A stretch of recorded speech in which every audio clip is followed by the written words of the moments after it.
Tahu nggak sih, kalau misalnya kita ngomongin tentang kaya atau miskin, sebenarnya nggak selalu tentang berapa jumlah uang yang kalian punya buat bisa memenuhi segala kebutuhan, keinginan, sampai hobi kalian.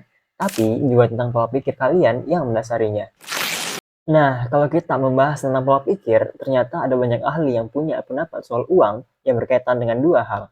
Pertama adalah bagaimana kita bisa membuat pilihan, dan kedua adalah strategi kita saat menggunakan uang yang kita punya. Dari kedua hal ini bisa kelihatan seberapa sehat dan bagusnya finansial kita. Tapi pertanyaannya adalah, apa sih yang ngebedain antara poor mindset dan rich mindset dalam mengelola uang? Nah, untuk menjawabnya, simak sesi berikutnya ya.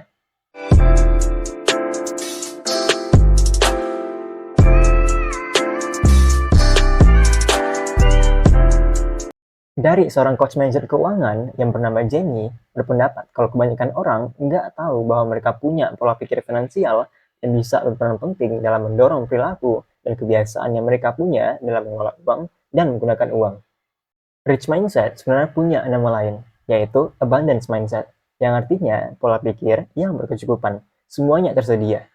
Sedangkan poor mindset bisa juga disebut sebagai scarcity mindset, yang artinya pola pikir yang takut banget dengan kekurangan. Orang yang punya rich mindset maupun poor mindset umumnya punya perbedaan yang cukup besar. Yang pertama dari poor mindset. Mindset ini berkaitan dengan orang yang punya fokus atau pemikiran yang berjangka relatif pendek. Orang dengan mindset ini cenderung lebih mementingkan pemenuhan kebutuhan dan keinginan mereka pada saat ini, dan nggak terlalu mikirin buat bikin rencana untuk masa depan atau nabung buat tujuan jangka panjang. Apa yang dibutuhin sekarang, ya sekarang aja. Buat hari selanjutnya, ya nanti-nantilah gitu. Jadinya mereka cenderung suka menimbun barang karena mereka yakin kalau yang mereka punya saat ini nggak akan cukup dan bakal cepat habis. Sehingga mereka cuma mau fokus buat pakai uangnya buat belanja ini itu yang pada dasarnya buat kepentingan dan keinginan saat ini aja. Kadang juga belanja buat hal yang sebenarnya nggak penting buat mereka. Contohnya aja, kalau misalnya ada barang di swalayan atau di mall yang lagi diskon besar-besaran saat itu, mereka cenderung akan membeli bukan karena mereka butuh atau punya sebuah nilai yang bisa digunakan untuk keperluan jangka panjang. Mereka beli ya cuma biar punya barang itu aja karena lagi diskon dan gak mau ketinggalan. Cuma fokus ke jangka pendeknya aja. Sementara rich mindset, orang yang punya pola pikir ini meyakini kalau uang itu sebenarnya enggak terbatas. Uang itu bisa berkembang dan bertambah seiring waktu. Tentunya dengan usaha dan cara yang bisa dilakuin untuk mewujudkannya. Orang dengan mindset ini berorientasi pada proses pertumbuhan dengan melihat bahwa tantangan dan rintangan yang ada sebagai peluang. Mereka yakin bahwa setiap risiko keuangan yang berusaha mereka ambil pasti akan ada sebuah imbal hasil yang mereka peroleh. Berbeda dengan poor mindset, orang dengan rich mindset punya dua tujuan yang harus mereka pertimbangkan, yaitu tujuan jangka pendek dan jangka panjang yang akan menjadi peluang mereka dalam mengelola finansial. Dan juga, orang dengan rich mindset nggak suka belanja hanya atas dengan keinginan semata, yang tiba-tiba ingin aja tanpa mempertimbangkan apakah mereka membutuhkannya, menginginkannya, atau hanya sekedar FOMO aja.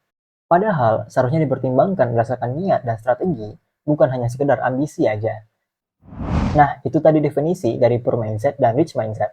Di part selanjutnya, kita bakal bahas lebih jauh soal karakter keduanya. Di antara rich mindset dan poor mindset, sebenarnya punya tujuannya masing-masing dalam mengelola uangnya. Kalau poor mindset cenderung melihat uang secara pesimistis atau negatif, karena cenderung ngerasa kalau uang mereka nggak akan pernah cukup buat digunain.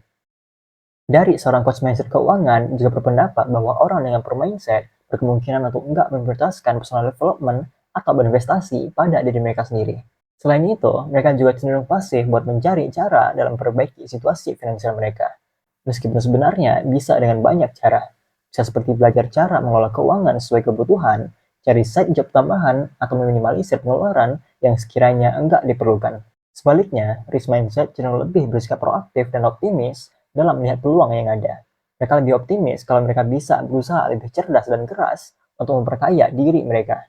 Nah, mengenai hal ini, ada seorang CEO dari sebuah perusahaan konsultan yang bernama Michelle berpendapat kalau orang-orang dengan rich mindset meyakini kalau mereka bisa menciptakan kekayaan dengan tiga hal. Yang pertama kerja keras, kedua belajar secara terus-menerus, dan ketiga adalah dengan memperhitungkan segala risiko yang ada. Ditambah lagi, mereka juga berusaha buat memprioritaskan pengembangan terhadap diri mereka. Berusaha buat cari solusi atas rintangan yang mereka alami dan melihat tantangan sebagai kesempatan buat mereka belajar. Michelle juga menambahkan kalau orang-orang dengan rich mindset banyak berinvestasi terhadap diri mereka sendiri maupun usaha atau bisnis yang sedang mereka jalani. Hal lain yang menjadi nilai tambah dari orang-orang dengan rich mindset adalah mereka menganggap bahwa sebuah kegagalan bukanlah kekalahan atau kemunduran, tapi sebuah kesempatan buat mengasah diri mereka lagi menuju goals yang ingin mereka capai. Selain pendapat dari Michelle, ternyata ada seorang analis finansial di Colorado yang bernama Thomas juga berpendapat bahwa selain melihat kegagalan sebagai sebuah kesempatan dan pelajaran, orang-orang dengan rich mindset juga nggak takut gagal.